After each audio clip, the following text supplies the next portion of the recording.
In today's video, I am going to be talking about the goals of a half-court trap, but generally speaking, the 1-3-1, because that's the half-court trap that I enjoy running as a coach.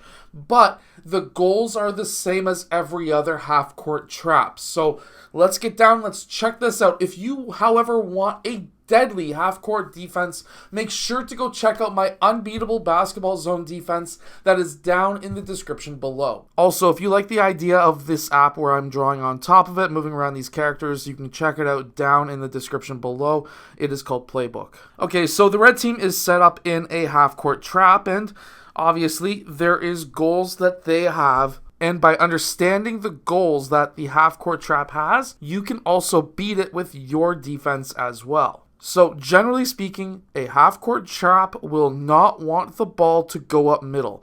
This is dead area. If the ball gets into this area right here that I'm currently coloring in, you've lost. It's been beat, and you need to be able to now change defenses or just continue to run it and hope that the other team doesn't score. So there's quite a few ways that you can beat a half-court trap, but there's also a lot of ways that they want you to try to beat it, but it's bait. They are trying to get you to do what they want you to do, or what they want you to do. So generally in a half-court trap, they want the ball to go to these corners. So if you are thinking about passing the ball to these locations to try and beat a trap, unless you're doing it very quick to try to bait the defense into bringing two players to that ball, you are going to fail. Because teams do not want the ball to go up middle, you as the offensive team want the ball to go up middle. That's basically how it goes. The defense does not want you here. You want to go there on offense. The defense wants you to go to these locations as the offensive player. You do not want to go there, but you can use that to your advantage as well. In a half-court trap, this front line, what they are trying to do is to try and push you as the ball handler towards the sidelines.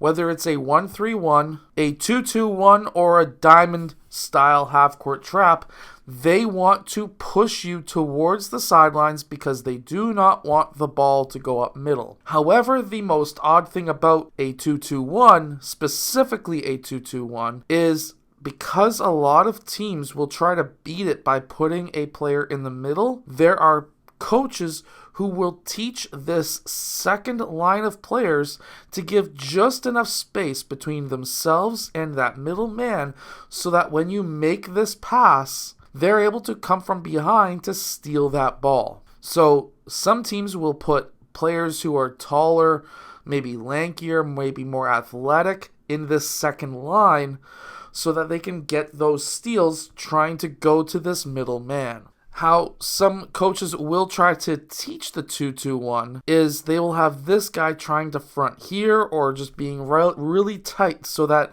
they want to try and persuade this player not to pass here. However, a smart coach will tell them to give a little bit of room, to give them a false sense of hope to make that pass, and when they do make that pass, they cut that ball off from behind, and they're able to get that steal, deflect it down court, and we can get an easy basket. So while you want to feed the middleman against most half-court traps, some coaches will know that, and they will try to bait you into making that pass. So going really quickly back to the 1-3-1, one way that teams will try to beat it, which is the way that I generally try to beat it, is by going into almost a 2-1-2 style offense where you draw this man over to this side so that he tries to force player 1 over towards the sideline. This then moves player 2 over, and player 3 starts moving up. At this time, player 4 needs to drop because of the weak side. Now, with the ball over here, they're going to trap. Some coaches will teach player 1 to make the pass down to player 4. Well, if that's the case, then watch this. Low post, high post covered. Player 3 drops down to trap. Player 1 cuts off this passing lane, cuts off this passing lane, 4 cuts off this passing lane. This is dead spot. Now, this is not always the case. Some teams will run a half-court trap. Instead of trapping the top, they want to give you a false sense of security again, and And what they will do is they'll give this passing. They won't put too much pressure. They'll just kind of sit back and overforce the baseline so that they can force you into that pass. So they don't really pressure you at half. They just kind of make you do a bad decision. So basically with a half-court trap, what you're trying to avoid as the offensive team is to go towards the sideline. That's essentially where they want you to go.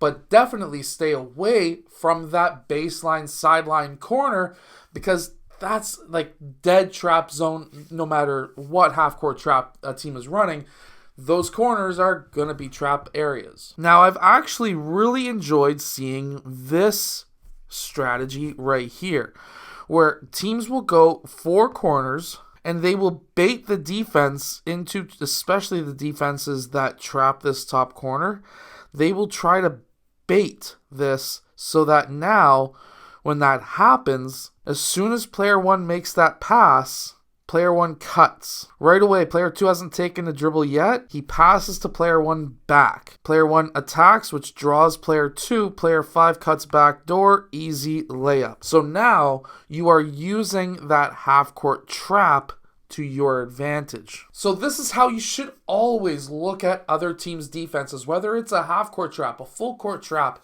a half-court zone, half-court man, specialty zones like run and jump, specialty man, like run and jump.